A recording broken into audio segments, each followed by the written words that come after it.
Salmo 11.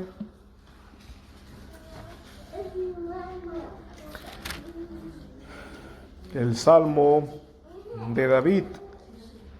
Antes de ello, pongámonos en pie para orar.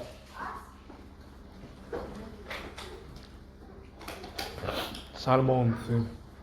Señor, te damos gracias porque estamos una vez más en tu casa, delante de tu Hijo Jesucristo, el cual prometió, donde estén 2 o 3 reunidos en su nombre, allí estás tú en medio de ellos. Señor, y esa es nuestra esperanza, que tú estás con tu pueblo todos los días hasta el fin del mundo. Todos los días, y aún, Señor, más allá de la muerte, también estás con ellos. Te agradecemos porque en esta mañana podemos tener libertad para congregarnos, tener libertad para buscar tu rostro y también clamar a ti, Señor. Clamar que tu palabra, este medio de gracia que tú has dispuesto, germine en nosotros, que ella nos lave, que ella nos nutra conforme nuestra capacidad, que sea ella para nosotros como leche, si estamos empezando en los caminos de Dios, o si tal vez teniendo mucho tiempo en los caminos de Dios, pero no hemos prestado la atención debida a tu palabra, el estudio debido. Señor, que tu palabra sea para nosotros como esta leche que nos nutra, que tu palabra sea para nosotros como alimento sólido también, que nos fortalece, que nos renueva, nos rejuvenece como el águila, para poder amarte mejor y servirte mejor, conocerte a ti. Ayúdanos, oh Dios, que tu palabra haga todo aquello para la cual lo enviaste, y que nosotros seamos buenos edificadores, porque tú te propusiste hacer una obra nueva en nosotros, y nos ayudas a edificar nuestras propias casas con tu palabra que es eterna. Eso queremos, oh Dios, ser oidores de tu palabra, prudentes, hacedores de ella. Queremos estar sentados a los pies de nuestro Señor Jesucristo para atender a la única cosa necesaria que le dijiste a María, Señor. En este día santo, ayúdanos a hacerlo, porque tú, Señor, te reúnes con tu pueblo hoy para darles mayor gracia. En el nombre de Jesús te pedimos esto por nosotros y por todo tu pueblo que se reúne bajo la cabeza que es Cristo. Amén. Amén. Podemos tomar asiento, hermanos.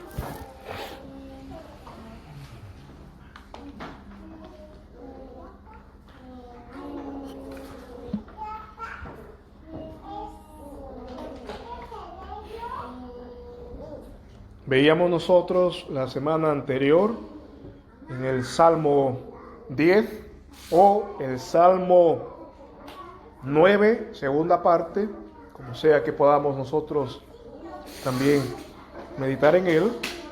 Veíamos que el Salmo anterior era un salmo tal vez un poco oscuro, no porque el Salmo no sea claro, sino porque el Salmo nos hablaba de un personaje en particular, del anticristo mismo, que nos hablaba de aquel hombre que alzaría su rostro contra Dios, de aquel hombre que se burlaría de los justos, de que perseguiría a los justos y que no se arrepentirá de eso.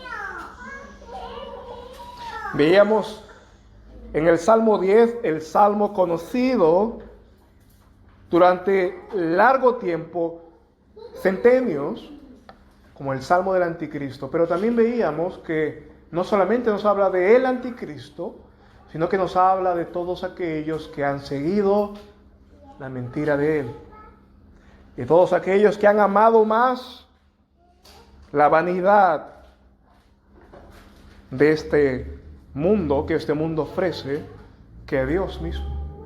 Y que por tanto, por amar más el dinero, como dice Pablo, por amar más el poder y amarlo a costa de Dios, él dirá al codicioso: bendito eres de Jehová. Y al justo dirá: apártate de mí, como dice Santiago también. Por eso ese salmo era oscuro y por eso ese salmo era difícil de digerir. Pero fijémonos que el Salmo 11 providencialmente trae consuelo al creyente también. El Salmo 10 termina dando consuelo al creyente, pero el Salmo 11, dentro de la providencia de Dios, fue puesto junto a este Salmo, para que aquellos que se escapaban de el anticristo y sus amenazas, para aquellos que se escapaban también de la vanidad, del amor al mundo y el deseo del pecado, el deseo de los ojos, como dice Juan, para todo aquel que hace eso, en el Salmo 11, encuentre aliento para no mirar atrás, encuentre aliento y sostén para no derrumbarse y no volver la mirada atrás. En pocas palabras, este salmo nos habla de la confianza del justo o del justo en el momento de la adversidad. Ya sea que sufra la persecución del anticristo, el cual identificamos también como el propio papado. Los primeros protestantes se refugiaron en este Salmo 11.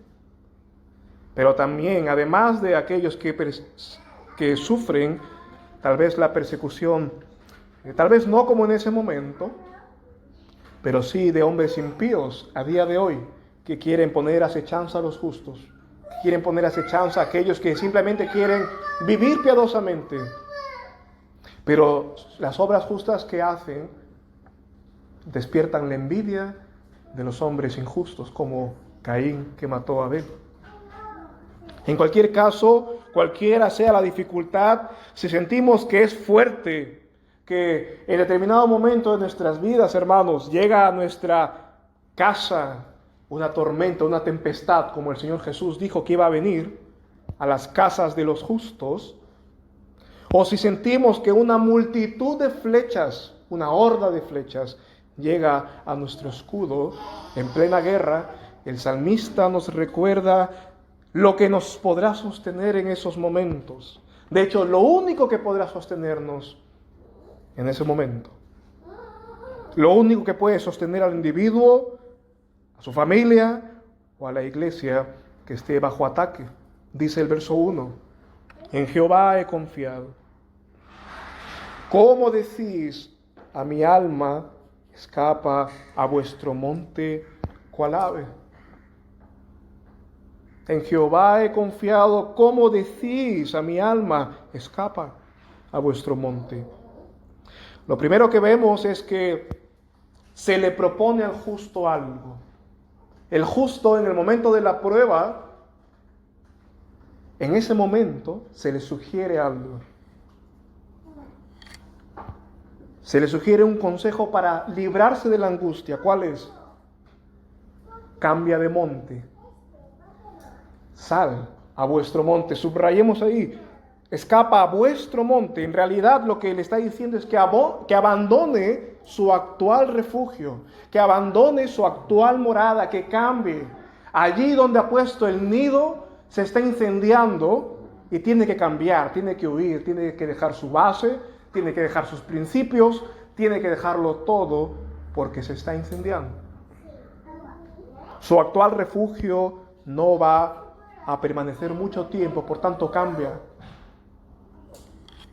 Pero él, en realidad, ya está donde tiene que estar. Él no tiene que moverse de donde está. Él ya está apoyándose en la roca de los siglos. Él ha estado construyendo su casa sobre la roca que es Cristo, la ha estado edificando con las palabras que no caducan, La ha estado edificando con palabras de vida eterna. Y ahora que le sobreviene una prueba difícil, le dicen a su alma, vete, busca otro monte, abandona el monte de Sión, o abandona tu primer amor porque no ha funcionado. El esposo no ha cumplido.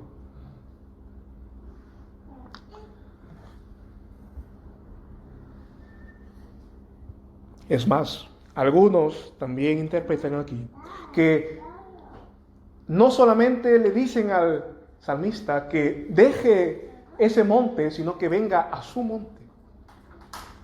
Como decirle, deja a Dios, ven con nosotros, tengamos una sola bolsa, una sola suerte. Tu Dios permite que haya fuego cerca de ti, permite que haya tormentas en la puerta de tu casa. Tu Dios te ha fallado. Eso nos hace recordar cuántas veces Satanás, el enemigo de nuestras almas, el que está continuamente como león rugiente buscando a quien devorar, cuando Dios prueba a sus hijos, ¿qué es lo que Él hace? Él no se aleja porque Dios está tratando con sus hijos.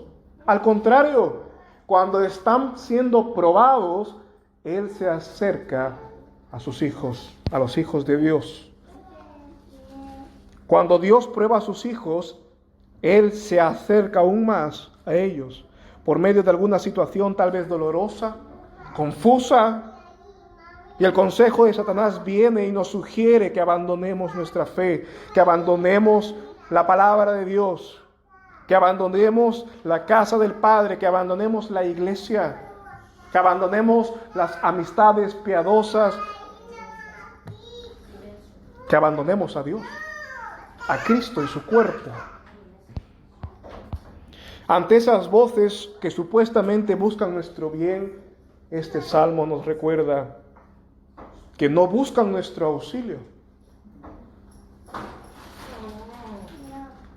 No buscan ni siquiera nuestras necesidades del momento, porque la oferta es del pecador hacia el justo, de los incrédulos hacia el creyente, o de incluso a veces el propio creyente que tiene un lapsus en ese momento. Promete auxilio para ese momento, pero es como si a ti y a mí nos propusieran cambiar nuestra circunstancia, nuestro destino eterno, cambiar nuestra comunión con Dios, bendita, por una solución temporal a un problema, por salir del problema en ese momento.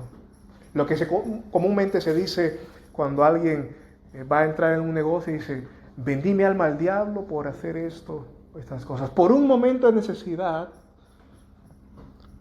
el creyente es tentado a apartarse de donde tiene su morada y donde siempre lo tuvo. En realidad, quienes nos sugieren eso están buscando que dejemos a nuestro Dios. Están buscando que abandonemos el único refugio seguro, solo por causa de lo temporal. Hermanos, a veces Dios decide probarnos. A veces Dios decide que lo que tal vez ayer no apareció en nuestro mapa, hoy se cruza en nuestro camino para tentarnos. No Él, sino para que nosotros veamos si somos obedientes a su palabra, si aceptamos el consejo de nuestro Padre o no, para ver cómo está nuestra comunión con Dios. Nunca tenemos más hambre después de una larga jornada, que nos hemos privado de bocado de bebida. Bueno, Dios a veces permite que tengamos tiempos de sequedad por alguna razón para saber si vamos a aceptar las aguas de la tentación y del pecado, si vamos a aprender a clamar a Él. El pueblo de Dios pecó así, se le privó de agua. ¿Para qué? Para que maldijera a Dios, para que se volviera a Egipto. O Dios dejó que no tenga agua por ese tiempo, para que aprenda a clamar a Él.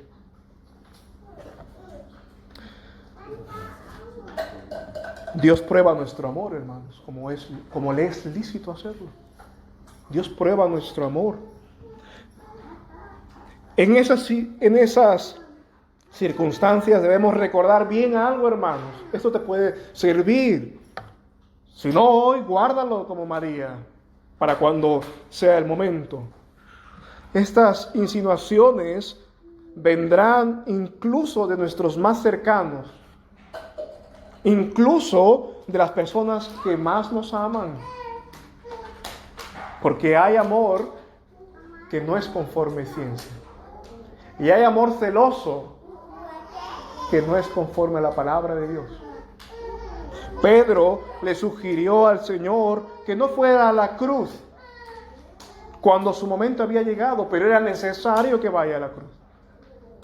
La mujer de Job le sugirió a su esposo que maldiga a su Dios y muera. De nada le ha servido su integridad. Tantos años ha servido Job y todo esto te ha venido. Maldice a tu Dios y muere. Aparentemente en vano limpió sus manos. Aparentemente en vano dobló sus rodillas todos los días por sus hijos. Y precisamente la mujer de Job no era el rey de la otra región. Sus más allegados. A veces podemos ser tentados incluso por aquellos que más nos aman, por algún momento de confusión tal vez. En ambos casos la sugerencia fue la misma, tanto en la de Pedro como en la de la mujer de Job. Cambia la estrategia, cambia el plan, cambia a Dios, déjalo. Pero ¿cómo responde el salmista? Aquí tenemos su ejemplo y sus palabras que nos ayudan a volver la vista hacia lo que es verdadero. Él dice una declaración potente: en Jehová he confiado, en Jehová he confiado, en Él está puesta toda mi esperanza. Y encima lanza una pregunta para que no quepa duda: ¿cómo decís a mi alma estas cosas? ¿Cómo voy a huir?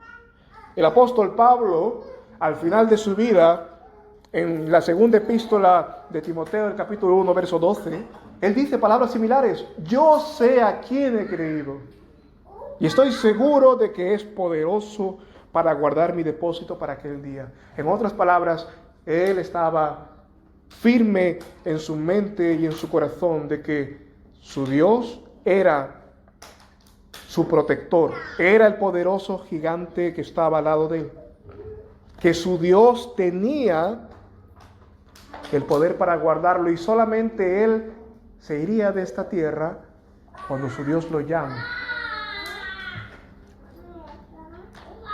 El apóstol Pablo no iba a dejar a su Dios y su llamado a pesar de las amenazas que tenía.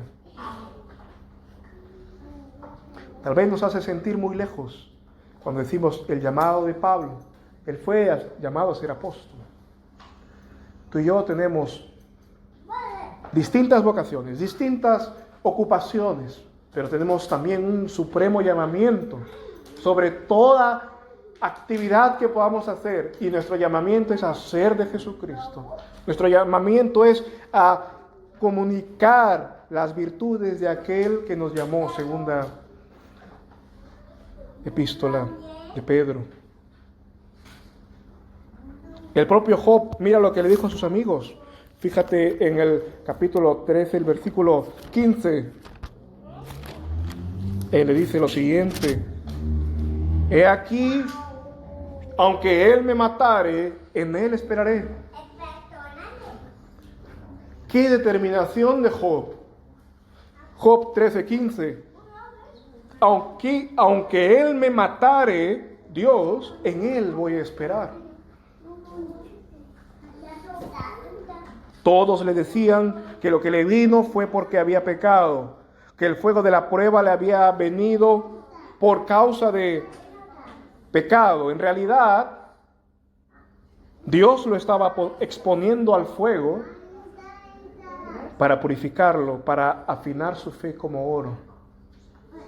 Es curiosa esta expresión que utiliza Pedro de la santificación por fuego, es decir, la santificación por medio de pruebas. No es que esta prueba ya automáticamente nos haga santos, porque hay veces que Dios nos prueba y nosotros fallamos las pruebas. Cuando viene una situación difícil, maldecimos a la mujer o a los hijos, maldecimos al jefe o maldecimos a cualquier vecino. Fallamos. Pero todas las cosas que Él nos da, si son pruebas, es para purificar nuestra fe, para que aprendamos a clamar a Él. Las sugerencias de la mujer de Job ahí estaban, la reprensión de sus amigos, pero él sabe a quién ha creído. Él sabe que el único lugar seguro para esperar siempre es el Señor. Hermanos, permítame plantearlo de otra manera, las palabras de Job. Aunque Él decida cosas peores para nosotros, yo no me moveré de mi Señor. Aunque Él decida no solamente esta circunstancia, sino aún una 10 veces peor, yo, aunque Él me mate, voy a esperar en Él. No voy a cambiarlo. Y Job era un hombre devoto. Job era un hombre que buscaba a Dios incesantemente. Y lo que él estaba diciendo es que él no dejaría de buscar a Dios, aunque Dios agrave su mano sobre él. Pueden decir lo que quieran, sugerirme lo que quieran, pero yo no dejaré sus caminos, no dejaré a mi Señor, no dejaré de servirlo, no dejaré de amarlo. Yo me quedaré delante de mi Dios, porque Él sabe todas las cosas y esto no ha escapado de su buena voluntad.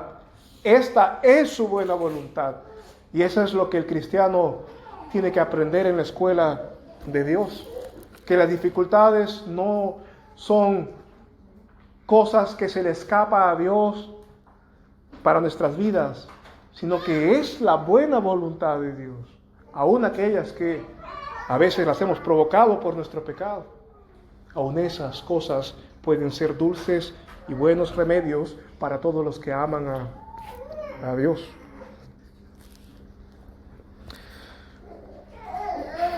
Esperar en Dios indefinidamente. De alguna manera, hermanos, la Escritura nos habla como si fuésemos pajarillos, ¿te has dado cuenta? Como si fuésemos aves pequeñas, gorriones. Nos dice en otro lugar que nosotros no debemos preocuparnos excesivamente al punto de dejar la palabra de Dios, con la excusa de que no vamos a tener que comer si vamos a invertir tiempo en la palabra de Dios o a invertir tiempo en la búsqueda de Dios. Y Jesús allí les dice: no sois valiosos vosotros más que muchos pajarillos. Mateo 6:26 dice: mirad las aves del cielo, no siembran, ni siegan, ni recogen en graneros, y vuestro Padre Celestial las alimenta. ¿No valéis vosotros mucho más que ellas?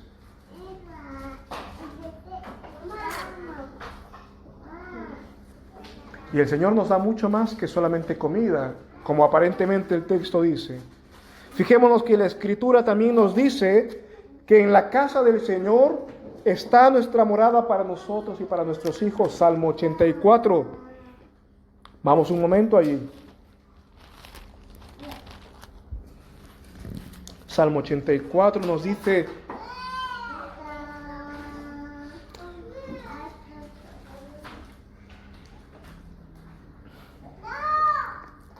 versículo 3. Aún el gorrión halla casa y la golondrina nido para sí, donde poner sus polluelos, junto a tus altares, oh Jehová de los ejércitos, Rey mío y Dios mío. Aquí los hijos de Coré tenían que cantar esto: el gorrión, la golondrina halla nido para él, para ella, para esta ave, y también dónde poner a sus polluelos, junto a los altares de Dios. Dios nos da en Él mismo, en Cristo mismo, un nido donde refugiarnos a nosotros y a lo que más te preocupa cuidar, a tus hijos. Un nido donde refugiar a los nuestros, un lugar en sus altares, esto es, en su misericordia. Nos da un lugar en su misericordia. Nuestro Señor Jesús nos abre las puertas de su casa, de su plenitud, de su amor y de su verdad, para que nos mudemos allí, para que nos instalemos en su palabra.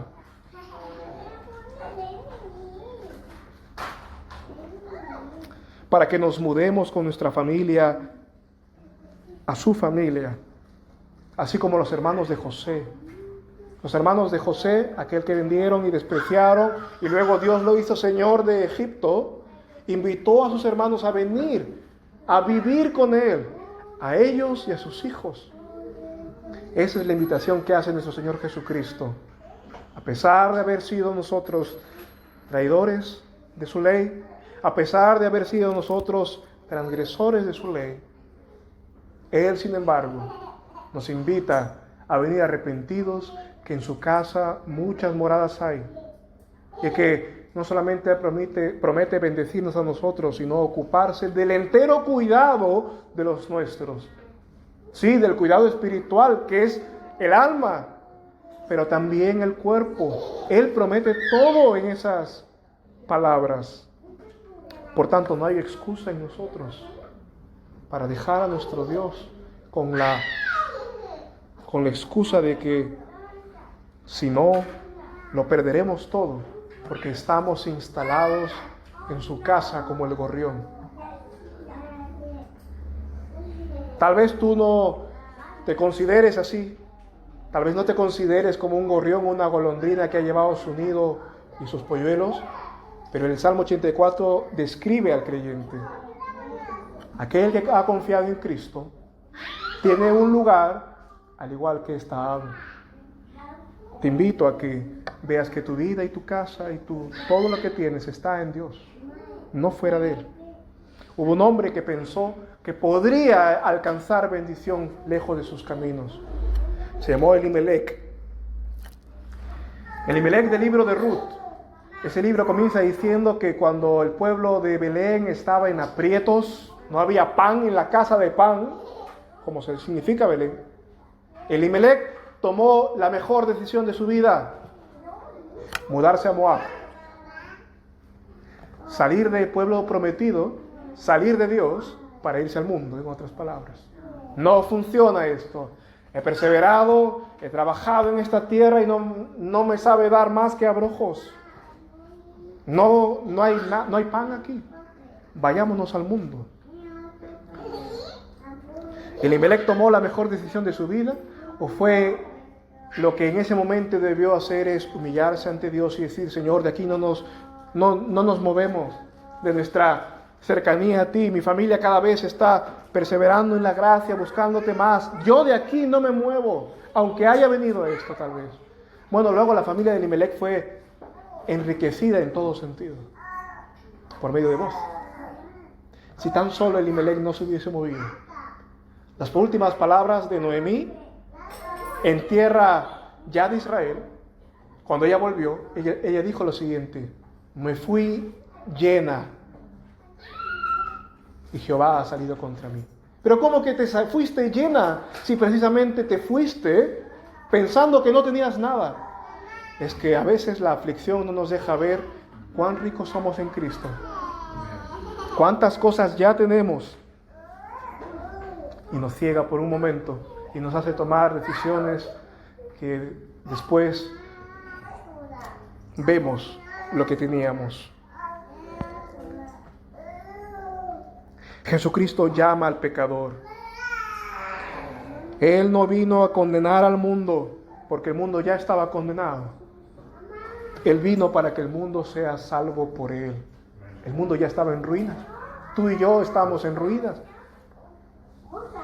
Él ha venido para sacarnos de allí, hermano.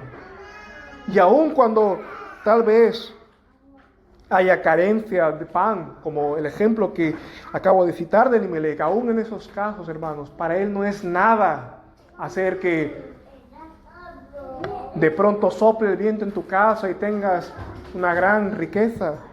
No es la manera, no debemos tentar a Dios, obviamente, pero para él no es nada. Pero es qué hay de tu alma, qué hay de tu intimidad y tu comunión con Dios. Él vino a salvarnos de esa miseria. Y si la miseria material te preocupa, para Él es pan comido eso. Él ha hecho lo más difícil, que es morir en tu lugar y el mío, para llevarnos a Él. Él vino para salvar al mundo que ya estaba condenado. Si nos ha abierto las puertas de su amor, si nos ofrece el perdón, vida nueva, casa, hijos, promesas celestiales, hermanos, quedémonos allí, quedémonos con Cristo. Dejemos que los que amenazan sigan amenazando, dejemos que los perros sigan ladrando, es lo que saben hacer. Dejemos que las situaciones amenazantes sigan su curso. Dejemos que las tentaciones pasen de largo. No durarán para siempre. Esa es la promesa de Dios, que todo pasará. Sí, incluso la aflicción, la tentación, las amenazas pasarán, pero Él no pasará. Y sus palabras tampoco. Aunque la tentación y las provocaciones sean muy molestas, muy convincentes, muy razonables, entre comillas, nada de eso debería apartarnos del amor de Dios. De hecho, por su parte, nada de eso va a hacer que Él se aparte de nosotros. Pero sí, nosotros torpemente tal vez podemos dudar de su amor e intentar apartarnos de su redil y de sus cuidados. Pero aquí está Cristo como nuestro único refugio, diciéndonos a través del Salmo 11, ¿a dónde vas? ¿A dónde vas, ave? Si en mí has puesto tu confianza.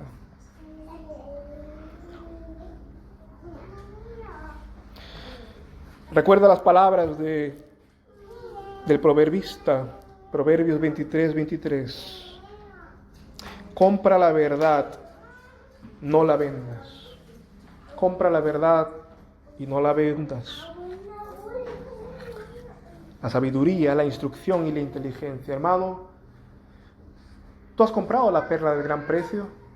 Si estás en Cristo Jesús, has dejado todo por seguirlo a Él, bueno, no lo vendas. Él sigue siendo precioso y su valor incalculable. Su perdón no tienes con qué pagarlo. La paz que sobrepasa entendimiento, que escasea en los bolsillos más llenos, es para ti.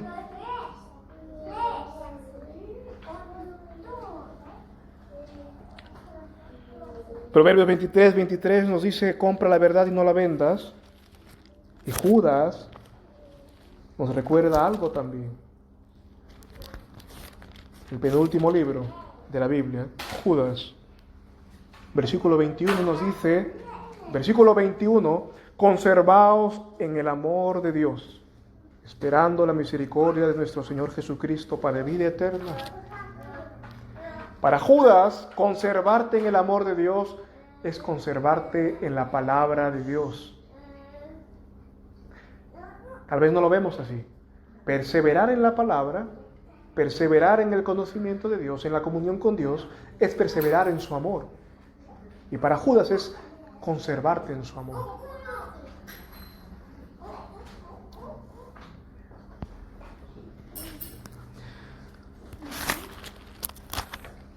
Solo veamos el Salmo de hoy en el versículo 2, los últimos apuntes. Salmo 11, versículo 2, nos dice, porque he aquí los malos tensaron el arco, dispusieron sus saetas sobre la cuerda para asaetear en oculto a los rectos de corazón.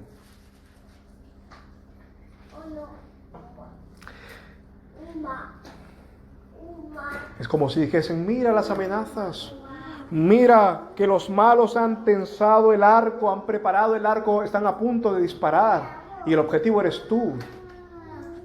Ellos han rodeado la ciudad santa, el monte de Sión. Es mejor rendirse, es mejor abandonar la fe.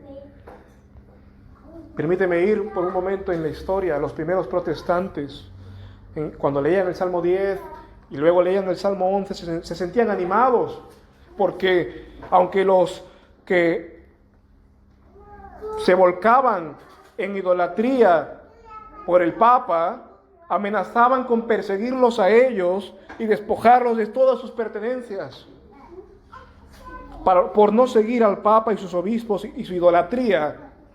Y ellos se veían en la tentación de vender la verdad que habían comprado. Ellos se veían en la tentación de vender su conciencia.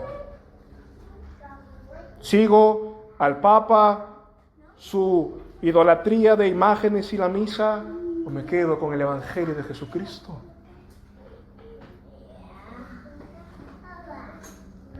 Pero ellos se consolaban como Esteban. ¿Cómo se consoló Esteban, hermano? Alzó los ojos y vio que el Señor Jesucristo estaba allí. Y esa misa nos dice, cuando los fundamentos, cuando la tierra tiemble, tú mira al cielo, Jehová está en su santo templo.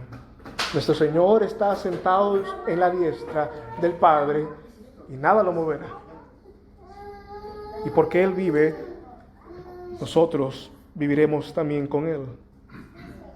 Jehová está en su santo templo. Él lo ve y lo sabe todo. Él ve que estoy siguiendo solo a Cristo, no a un sistema que se ha opuesto a Cristo, que impone la Iglesia Católica.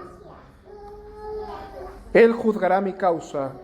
Nosotros, a día de hoy, tal vez no tenemos a ese nivel el conflicto con los papistas, con la Iglesia Católica Romana, pero tal vez tenemos otras preocupaciones y otras amenazas.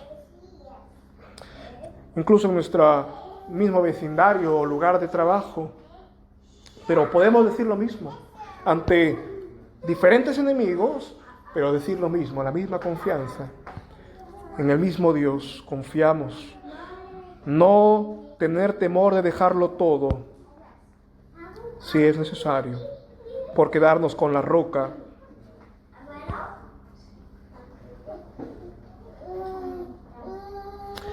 Hay también formas donde los pecadores intentan destruir a los justos, y quisiera que me prestes tu atención antes de acabar. Hay formas donde los pecadores intentan asaetear, disparar flechas contra los justos.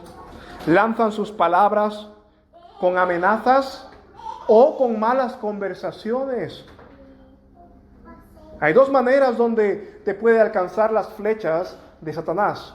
Una es como un ataque directo a tu integridad y otra es como una conversación suave, divertida, pasajera, pero que al final te produce la muerte. Asaetear en oculto puede ser cosas que dicen sobre ti, sobre tu integridad y sobre todo lo que puedan decir sobre tu persona, o dulces conversaciones que nos hacen partícipes para corrompernos. El pueblo de Dios fue vencido por ambos tipos de flechas. El pueblo de Dios fue vencido varias veces en estas dos formas, hermanos. Con sus amenazas, el pueblo de Dios dejó de construir el templo. Cuando el pueblo de Dios fue exiliado a Babilonia, regresó, habían quienes le decían: deja de construir la casa de Dios, porque si no iremos, te echaremos mano, acabaremos contigo. Y ellos simplemente estaban volviendo a edificar la casa de Dios. Y los otros, con sus palabras que eran como flechas, los desanimaban así. O también el pueblo de Dios fue vencido por sus malas conversaciones. Tal vez tú puedes decir: bueno, yo paro en mi casa, ¿con quién converso yo? si no es con tal vez mis propios hijos o cualquier familiar.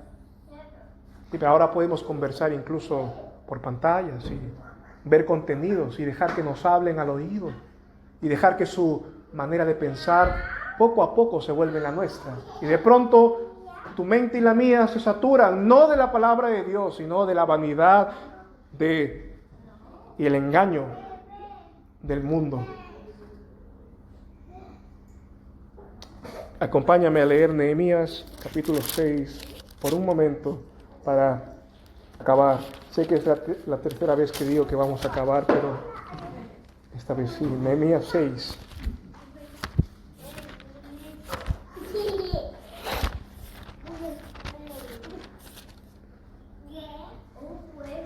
Quiero que leas conmigo el capítulo 6.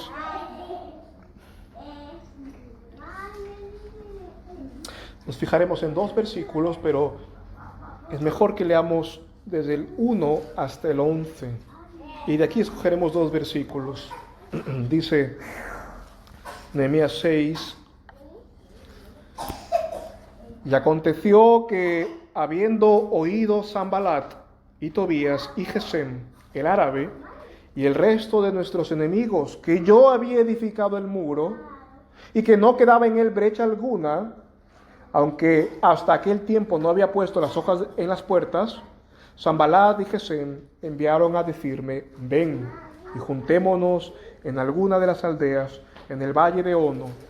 Pero ellos habían pensado hacerme mal. Nehemías está construyendo el muro y los enemigos de Dios le dicen: ven, deja de hacer lo que estás haciendo y ven. Versículo 3. Y les envié mensajeros diciendo: yo hago una obra y no puedo ir.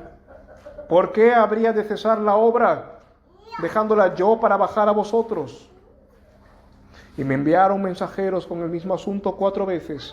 Y yo les respondí de la misma manera, 4 veces.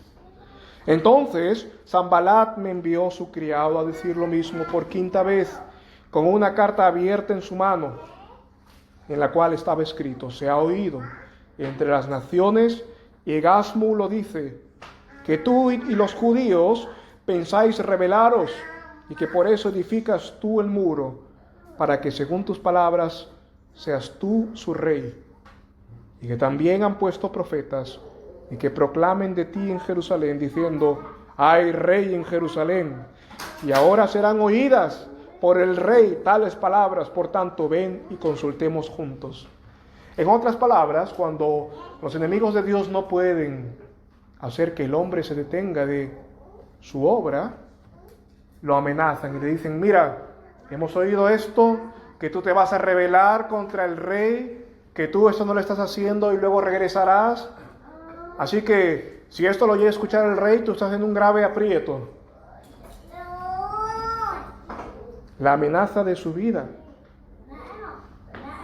Y dice el versículo 8: entonces envié a decirle: no hay tales cosas que dices, sino que te las inventas de tu propio corazón, porque todos ellos nos infundían miedo, diciendo: se debilitarán sus manos en la obra y no se hará. Ahora pues, esfuerza mis manos, oh Dios. Y yo vine a la casa de Semaías, hijo de Delaía, hijo de Mehetabel, porque él estaba encerrado. Y él me dijo: juntémonos en la casa de Dios, dentro del templo, y cerremos las puertas del templo, porque vienen para matarte. Sí, esta noche vendrán a matarte. Y nuestro último versículo: entonces dije: un hombre como yo ha de huir, y quién que fuera como yo entraría al templo para salvar su vida. No entraré. He aquí un hombre resuelto a amar a Dios y terminar la obra que le dio que hiciera, a pesar de las amenazas, a pesar de las calumnias, a pesar de los peligros que su contexto le daba. Nehemías es un gran hombre de Dios que tú y yo, al leerlo, nos anima. Tal vez tú y yo no tenemos un llamado divino a reconstruir el muro de una ciudad que ya sabemos que es celestial así, pero tú y yo estamos llamados a tener la misma actitud ante cualquier tentación y ante cualquier intento del enemigo de apartarte de tu Dios, de apartarte de buscar la gloria de Dios en esta tierra, de apartarte del pueblo de Dios, de apartarte del culto a Dios. Satanás lo va a intentar por medio de los enemigos o incluso por medio de los amigos. Él le dijo, ven porque te van a matar, desiste. Y él dijo, no. Hermanos, tú y yo estamos en un mundo donde necesitamos caminar con el Espíritu Santo todos los días de nuestra vida. Esta valentía no nació con Nehemías, se lo dio el Espíritu Santo de Dios. Si tú y yo queremos resistir ante las provocaciones y las tentaciones y no sucumbir ante el peso de la prueba o de las tentaciones, amemos a nuestro Señor Jesucristo y clamemos a Él, y Él nos dará el otro consolador. Y Él nos da el Espíritu por medida. ¿Qué te turba, hermano, para apartarte de tu Dios? O para que dejes de buscar a Dios. ¿Qué te turba? ¿Cuál es la amenaza que oyes en tus oídos o que tu propia mente te sugiere? ¿Te turba el dinero? Dios promete darte más. Malaquías dice, probadme ahora en esto, Jehová de los ejércitos, si no abriré yo los cielos y vaciaré sobre vosotros bendición hasta que sobreabunde. El dinero es una excusa para apartarte de tu Dios. Dios promete darte más. Te turba que supuestamente privarás a tu familia de cosas que el mundo vende como imprescindibles. Pero la palabra de Dios dice en 1 de Timoteo 6:6 que gran ganancia es la piedad con contentamiento. Es mayor ganancia la piedad. Proverbios 17:1, mejor es un bocado seco y en paz que la casa llena de banquetes y de contienda. Yo quiero llenar mi casa de paz.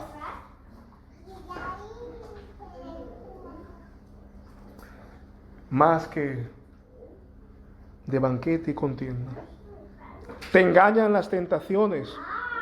Hermano, 1 de Juan 2:17, el mundo pasa y su concupiscencia y sus deseos, pero el que hace la voluntad de Dios permanece para siempre.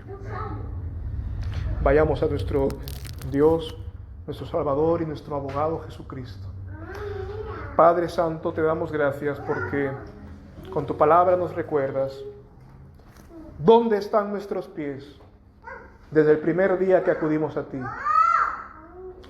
Te damos gracias porque, Señor, tú sabes las cosas que nos sacuden, las cosas que hacen temblar nuestra fe, al punto de renegar de ti tal vez, al punto de negarte, al punto de abandonar la casa del Padre. Tú sabes, Señor, y tú sabes también cómo somos tentados a dejarte, porque no todas las tentaciones para todos son iguales, pero tú y tu auxilio es eficaz para todos. Señor, te pedimos que en cualquiera sea nuestra circunstancia, ayúdanos a recordar tu palabra, que en ti ya tenemos nuestro refugio y nuestra comunión contigo es intocable, porque sin ti nada podemos hacer, dice tu palabra.